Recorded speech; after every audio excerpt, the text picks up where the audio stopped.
তোমাকে একটা দ্বিপদী বিস্তৃতি দিয়ে বলবে যে চতুর্থ অথবা তোমাকে একটা দ্বিপদী বিস্তৃতি দিয়ে বলবে চতুর্থ ও পঞ্চম পদ দুটি সমান হলে এক্স এর মান কত, অথবা বলতে পারে 21তম এবং 22তম এই দুইটা পদ যদি তোমার সমান হয় তাহলে এক্স এর মানটা কত হবে। এরকম অনেক ধরনের প্রশ্ন আমাদের বিভিন্ন বোর্ড পরীক্ষাতে এসে থাকে। আজকে আমরা সেগুলো একদম খুব শর্ট ট্রিক্সে সমাধান করা শিখব।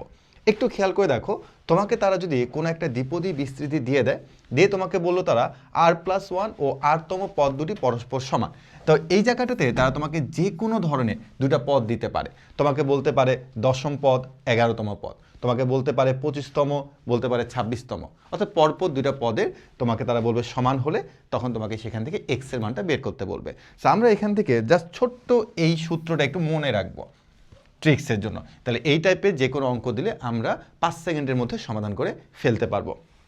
দেখো এখানে কি বলছি, এক্স ইকুয়াল টু আর। আর বলতে আমরা এখানে চেষ্টা করব যে যে দুটা পদ তোমাকে দিবে তার মধ্যে ছোট যে পদটা সেটা তুমি এখানে বসিয়ে দিবা। আর এন মানে হচ্ছে তোমাকে পাওয়ার তারা যেটা দিবে সেটা এখানে বসাবা। এন মাইনাস তুমি যাকে আর ধরবা তার থেকে 1 কমিয়ে দিয়ে সে মানটা তুমি এখানে বসিয়ে দিবা। তারপর ক্যালকুলেশন করলে তুমি হচ্ছে এক্স এর মানটা বের করে ফেলতে পারবে। চলো আমরা আমাদের কমন একটা অঙ্ক একটু করে ফেলি। দেখো তোমাকে প্রশ্নে তারা বলছে যে একটা দ্বিপদী বিস্তৃতি দিয়ে বলছে 21তম ও 22তম পদ দুটি সমান হলে এক্স এর মান কত। তাহলে আমরা বলবো যেখানে আমাদের আর হচ্ছে 21, ছোটটাকে আর ধরলাম।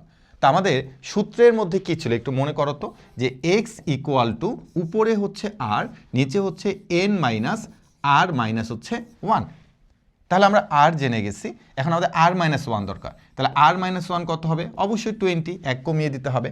এবং আমাদের এখানে সূত্রে একটা n দেওয়া আছে, তাই না? তাহলে আমাদের n কি হবে?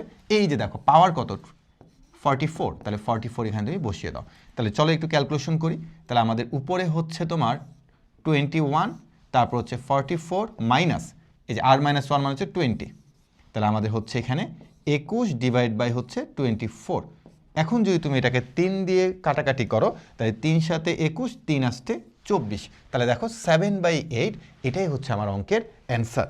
চলো আমরা আরেকটা অঙ্ক করার চেষ্টা করি। এখানে তোমাকে তারা সেমভাবে বলছে, দেখো তাহলে আমরা বলবো এন এর ভ্যালু হচ্ছে 10, তারপর আর এর ভ্যালু হচ্ছে কত 5, আর আর মাইনাস কত হচ্ছে বলো তো 4। এগুলো তুমি নাও লিখতে পারো। আচ্ছা এখানে একটু মনে রাখিও যে এখানে এবার দেখো এক্স এর জায়গায় কত আছে 3x, বাট আমি যখন তোমাকে সূত্র দেখিয়েছিলাম তখন কিন্তু এখানে কি ছিল বলতো ax, মানে এর তোমার 1ও হতে পারে, এ তোমার 2 হতে পারে, 3 হতে পারে, যে কোনো একটা ধ্রুবক হতে পারে। তো আমার এই অঙ্কের মধ্যে দেখো এখানে 1 ছিল, তো এখানে 1x লিখলো যা না লিখলো তাই, বাট এই জায়গাটাতে কিন্তু 3x দেওয়া আছে, তো এই জন্য আমাকে বলতে হবে